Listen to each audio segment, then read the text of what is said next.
Ευχαριστώ πάρα πολύ, Φώτη.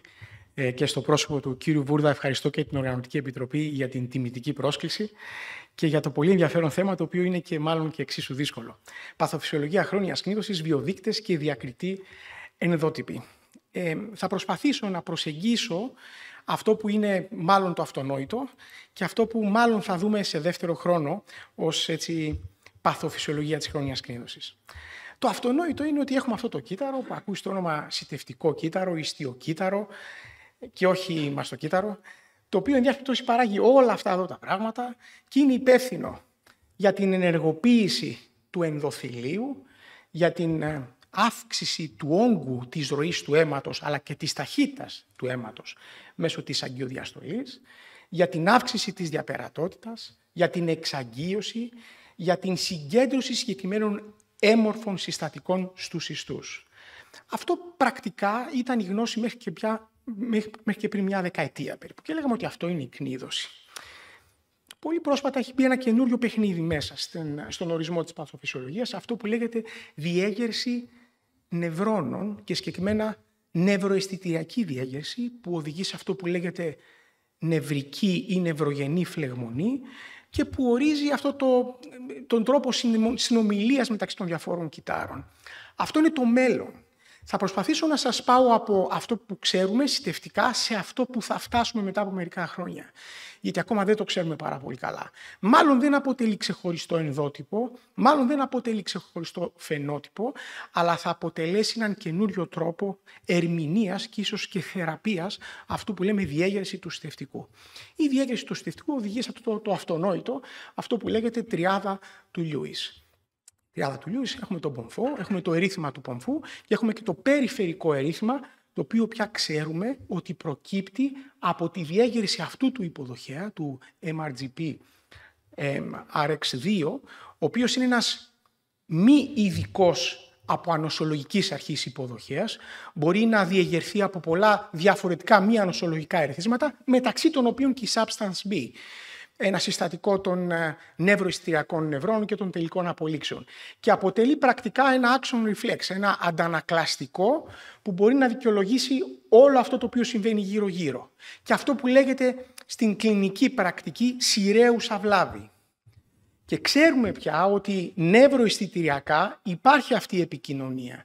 Έχουμε πολύ συγκεκριμένους υποδοχείς. Όχι μόνο τον MRGPRX2, αλλά έχουμε τον NK1R και έχουμε και τον TRKA. Έχουμε δηλαδή γνωστούς, καλά μελετημένους, διακριτούς υποδοχείς που μπορούν να επικοινωνήσουν είτε από το νευρικό είτε με το κεντρικό νευρικό σύστημα.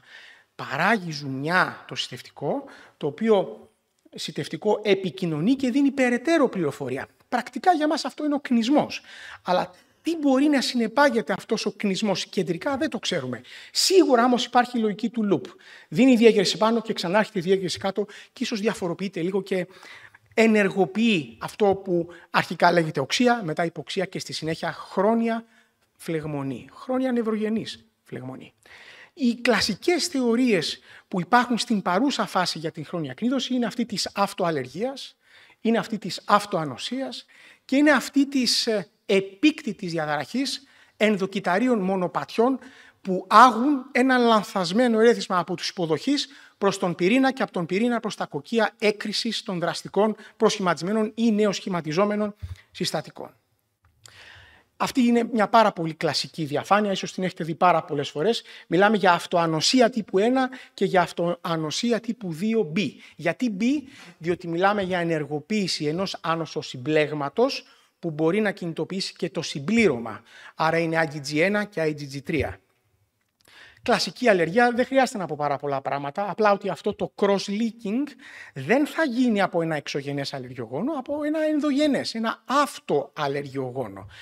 Και από εκεί και πέρα οι καταράχτες είναι πάρα πολύ γνωστοί ακολουθώντας τα ενδοκυτάρια μονοπάτια της ενεργοποίησης για την αποκοκκίωση, κίνησης δηλαδή αυτού του κοκκιού προς τα έξω για να βγάλει τα ζουμιά του ή κινητοποίησης ενδοπυρηνικών σημάτων προς παραγωγή νέων σχηματιζομένων. Όλα αυτά όμως αποτελούν τα παράγωγα της διέγερσης που είναι υπεύθυνα για αυτό που λέμε κνίδωση.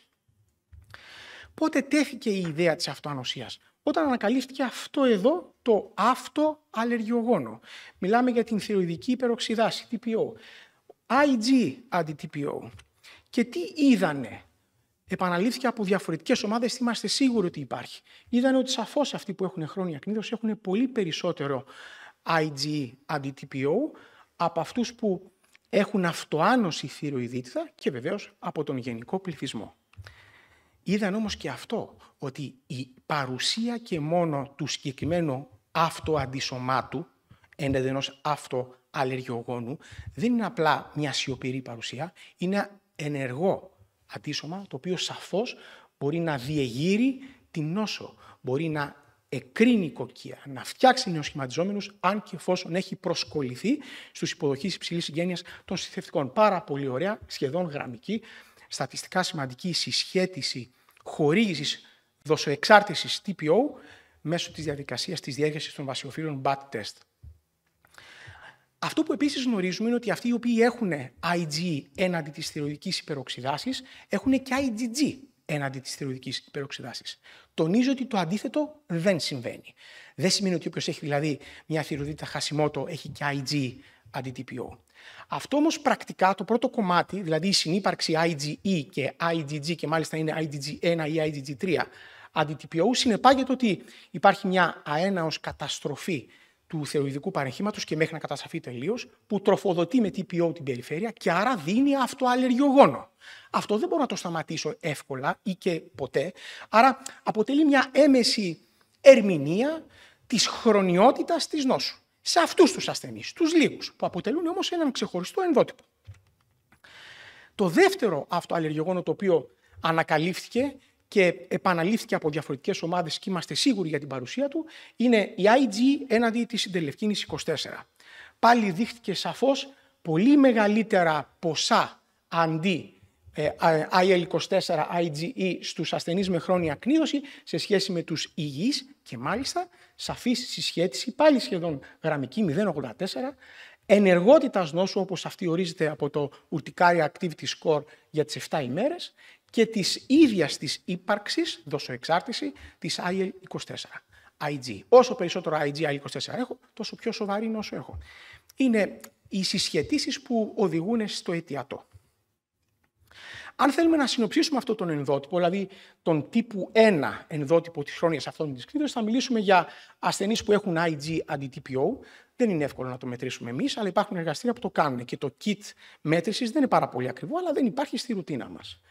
Είναι ασθενείς που αναμένονται να έχουν περισσότερη ατοπία ή και άσθμα, λογικό και αυτονόητο αφού μιλάμε για σιτευτικά και παραγωγή IG από β' λεμφοκύτταρα, που ξέρουν δηλαδή να φτιάχνουν IgE έναντι αλλεργιογόνων. Και αναμένεται και μεγαλύτερη IgE, η οποία από μόνη της μπορεί να αποτελέσει και αυτή έναν βιοδείχτη ότι είμαστε σε αυτήν εδώ την κατηγορία.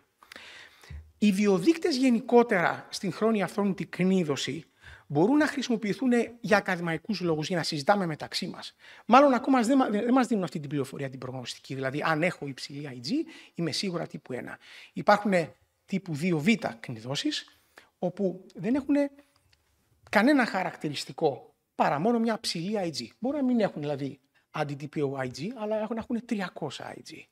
Αυτό δεν σημαίνει ότι έχω μικτούς τύπους. Θεωρούμε ότι μπορεί να υπάρχει αλληλεπικάλυψη, αλλά υπάρχει πάντα κάποιος επικρατής τύπος.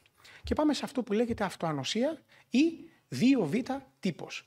Επικεντρωνόμαστε σε έναν διαφορετικό μηχανισμό ενεργοποίησης των παρακείμενων υποδοχέων υψηλής συγγένειας. Αντί λοιπόν να έχω το cross-linking από ένα αλλεργιογόνο ή ένα αυτοαλλεργιογόνο και αυτό να ενεργοποιήσει, έχω IgG έναντι του υποδοχέα υψηλής συγγένειας σε διαφορετικούς επιτόπους, που όμως αυτό το cross-linking με διαφορετική πια λογική είναι δυνατόν να ενεργοποιήσει ενδοκυτάρια μονοπάτια και άρα ενεργοποίηση του συννευτικού. Όταν γράψαμε αυτό το paper πριν από αρκετό καιρό, κάναμε και μια μετανάλυση προσπαθώντας να προσεγγίσουμε το ποσοστό των ανθρώπων που έχουν αυτά τα αυτοαντισώματα. Και βρήκαμε ότι περίπου οι μισοί έχουν η IgG1, η IgG3 ή IgM. Το νούμερο φαντάζει μεγάλο, αλλά από την άλλη δεν μπορεί κανείς να δικαιολογήσει και το άλλο 50%. Θα μπορούσε να πει κάλλιστα ότι είναι εντάξει, ίσως εκεί είναι ο τύπου 1. Αλλά εγώ θα σας πω έναν προβληματισμό. Αυτό είναι ένα πάρα πολύ ωραίο paper που αναφέρεται στα συστευτικά και τον καρκίνο. Οι ίδιοι οι συγγραφείς, οι οποίοι είναι από τους expert στα συστευτικά, ξεκινάνε και λένε κάποιοι από τους υποδοχείς του συστευτικού είναι αυτοί. Κάποιοι. Δεν ξέρουμε πόσοι ακόμα υπάρχουν. Μπορείτε λοιπόν να σκεφτείτε, όταν θα φτάσουμε στο επίπεδο, να είμαστε σε θέση να μετρήσουμε αυτοαντισώματα έναντι όλων αυτών των υποδοχέων. Και σκεφτείτε αυτοαντισώματα που να διεγείρουν αγωνιστική σύνδεση και όχι ανταγωνιστική. Σε τι ποσοστά θα ανέβει η λογική της αυτοανοσίας τύπου 2β. Είναι ερωτηματικό, αλλά νομίζω ότι μπορεί να δικαιολογήσει πολλά πράγματα. Το δεύτερο το οποίο κάναμε τότε είναι να πάρουμε αυτό το κλινικό εργαλείο που λέγεται αυτόλογος ορός και να μπορέσουμε να το ταιριάξουμε με αυτό που λέγεται αυτοανοσία. Αυτό το οποίο τελικά φάνηκε στην πορεία είναι να παρεξηγηθεί η ερμηνεία του αυτόλογου ορού και να λέμε ότι έχεις θετικό τεστ αυτόλογου ορού, άρα έχεις αυτοανοσία. Όχι, δεν ισχύει αυτό. Δεν έχεις αυτοανοσία, έχεις αυτοαντιδραστικότητα. Αυτό το οποίο όμως πρέπει να γίνει σαφές μέσα από αυτό το paper είναι αυτό το statement μέσα σε μία παράγραφο που λέει πρακτικά η αρνητική προγνωστική αξία του τεστ αυτόλογου ορού είναι τεράστια. Άμα το δείτε σαν mean είναι 92,8 και range 81 με 100. Τι σημαίνει πρακτικά αυτό? Αυτός που έχει αρνητικό τεστ αυτόλογου ορού δεν έχει αυτοανοσία. Αυτό από μόνο του αποτελεί μια πάρα πολύ σημαντική πληροφορία αποκλεισμού μεν, αλλά και θεραπευτικών προεκτάσεων, όπως θα μας πει παρακάτω ο κ. Μακρύς. Άρα το κρατάμε σαν εργαλείο και το εφαρμόζουμε ανάλογα. Αν συνοψίσουμε τα χαρακτηριστικά για τον τύπου 2β ενδότυπο, θα μιλήσουμε για χαμηλή ολική IG, δεν έχουμε λογική αυτοαλλεργίας και γενικότερα αλλεργίας.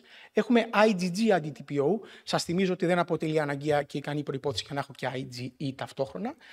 Συνύπαρξη άλλης αυτοανοσίας, πάνω σε μια κοινή βάση γενικότερα αυτοανοσίας. Στην Purist, τη μελέτη που δημοσιεύσαμε πρόσφατα, υπήρχαν 4 περιστατικά τα οποία είχαν λεύκη. Τα 4 αυτά περιστατικά και τα 4 είχαν όλους τους παράγοντες που είχαμε θέσει εμείς ως αναγκαία συνθήκη για να ονομαστεί η κνίδωση αυτοάνωση.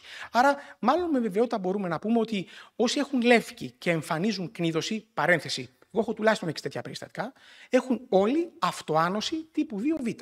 Είναι μια πληροφορία.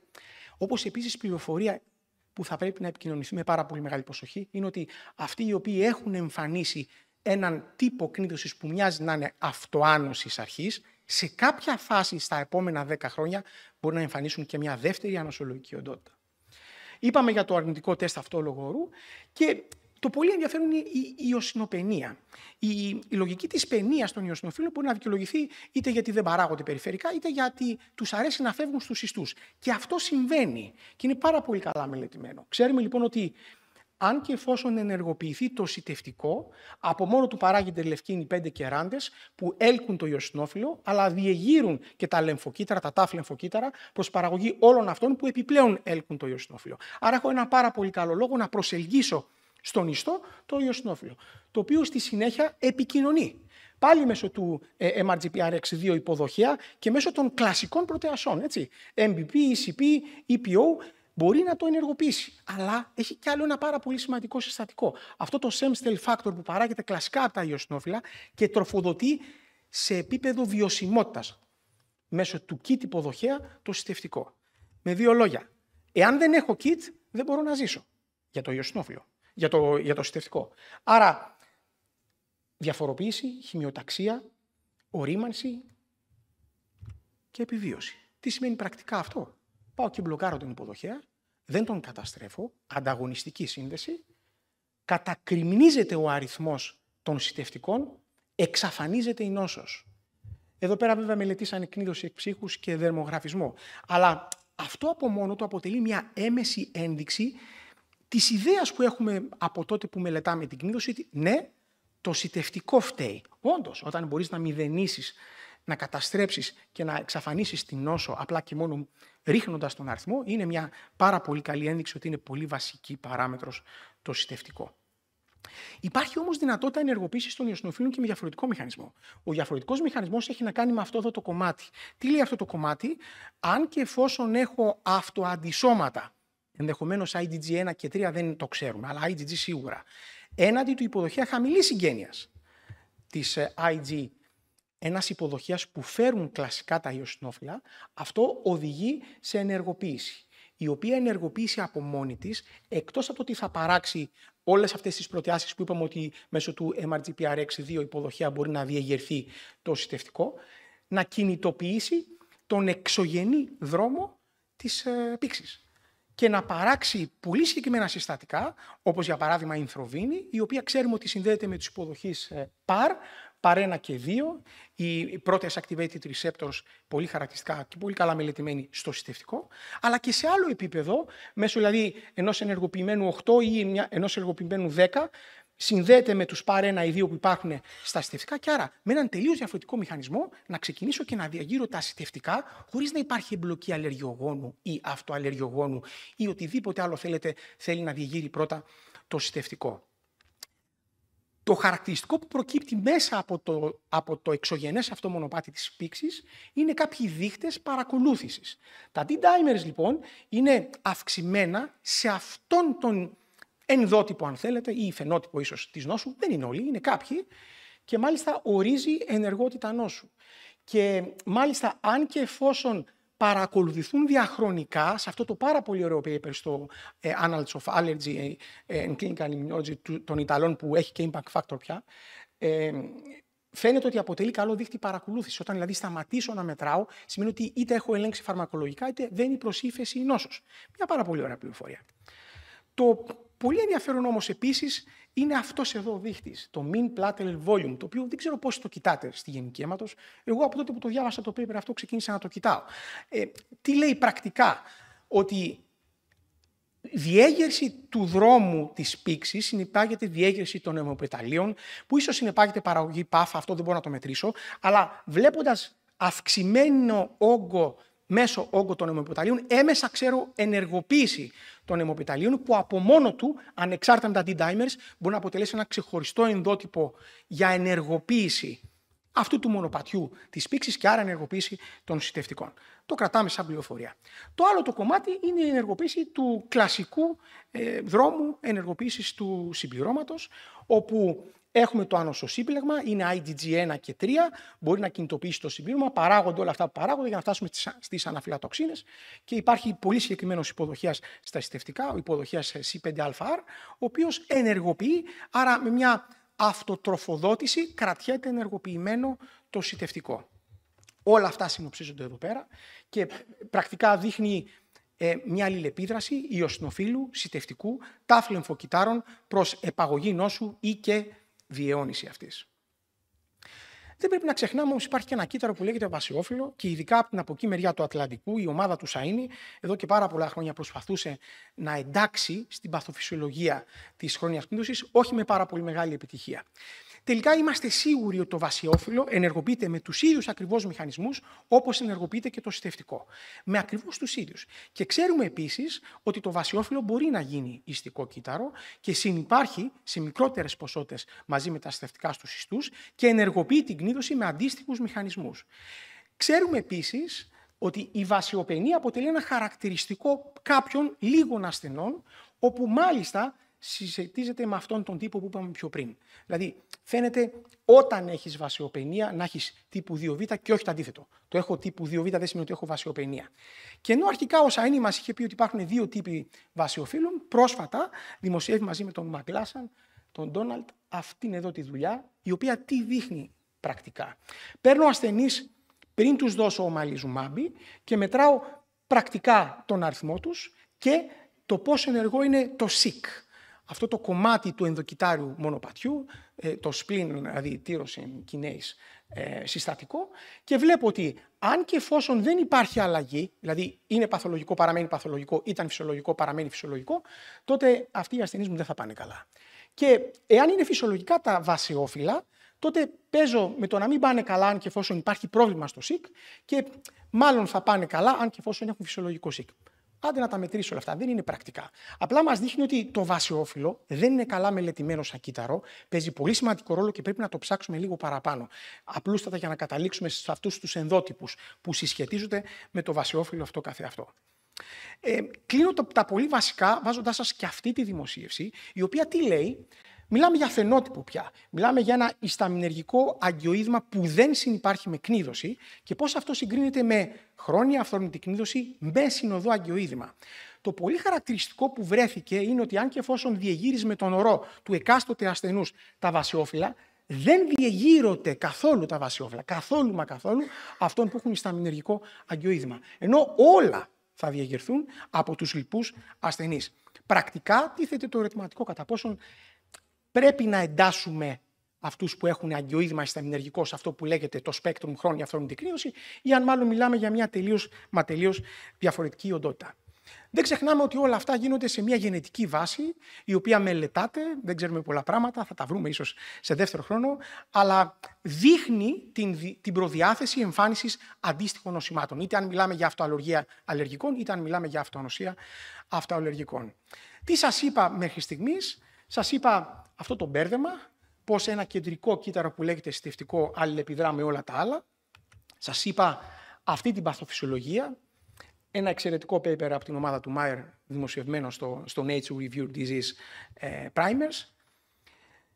Δεν σας είπα όμως αυτό που έτσι θα κλείσω. Δηλαδή, τι νόημα έχει να καθόμαστε να τα διαβάζουμε και τα ανακαλύπτουμε και να δίνουμε εκατομμύρια δολάρια και ευρώ για να κάνουμε μελέτη. Έχει νόημα διότι αν και εφόσον θέλουμε να θεραπεύσουμε, έχουμε τους εξής 4 τρόπους. Ο ένας τρόπος, ο πιο κλασικός τρόπος, είναι να μπλοκάρω αυτά τα οποία παράγονται από τα συστευτικά, αφού είναι το βασικό κύτταρο, να ελέγξω την νόσο. Ο δεύτερος τρόπος είναι ό,τι ενεργοποιεί το συστευτικό να το μπλοκάρω ως ουσία ή τους υποδοχείς που ενεργοποιούν το συστευτικό όταν αυτή η συγκεκριμένη ουσία πάει και συνδεθεί μαζί τους. Το τρίτο είναι με κάποιο τρόπο να τα κάνω να υπάρχουν και απλά να υπάρχουν και να μην κάνουν τίποτα άλλο. Το silencing το κάνει πολύ χαρακτηριστικά ο υποδοχέας Siglec 8. Και το τελευταίο το είπα ήδη, να τα σκοτώσουμε, να τα καταστρέψουμε μέσω της διαδικασίας blocking to kit. Αυτά λοιπόν μας δίνουν την προοπτική, την θεραπευτική. Και αυτά προσπαθήσαμε να συμπυκνώσουμε σε αυτό το paper το οποίο δημοσιεύτηκε την πρωτοχρονιά του 2023 και παίρνει την παθοφυσιολογία και πάει και την αναγάγει σε αυτό το πινακάκι. Έχουμε βιοδείκτες πια. Πρέπει να τους σκεφτούμε, αν όχι να αποτελέσουν βιοδείκτες απόφασης, για την λήψη απόφασης εξ αρχής ή και στην πορεία. Βλέπετε, δεν έχω βάλει μέσα τον μέσο όγκο των αιμοπεταλίων, αλλά είναι κάτι που θα μπει σε δεύτερο χρόνο. Και σίγουρα εξελίσσεται. Άρα δεν είναι η λογική της κνίδωσης, δίνω το αντισταμινικό μου, δεν τα καταφέρνω, δίνω τον αλιουσμάμπι μου, δεν τα καταφέρνω, δίνω την κυκλοσπορίνη μου, ό,τι δηλαδή ορίζει απλά και μόνο ο αλγόριθμος για τον γενικό κλινικό γιατρό. Είναι τροφή προς σκέψη για να βρούμε τελικά τον κατάλληλο ενδότυπο και να θεραπεύσουμε πιο γρήγορα τον ασθενή μας. Σας ευχαριστώ.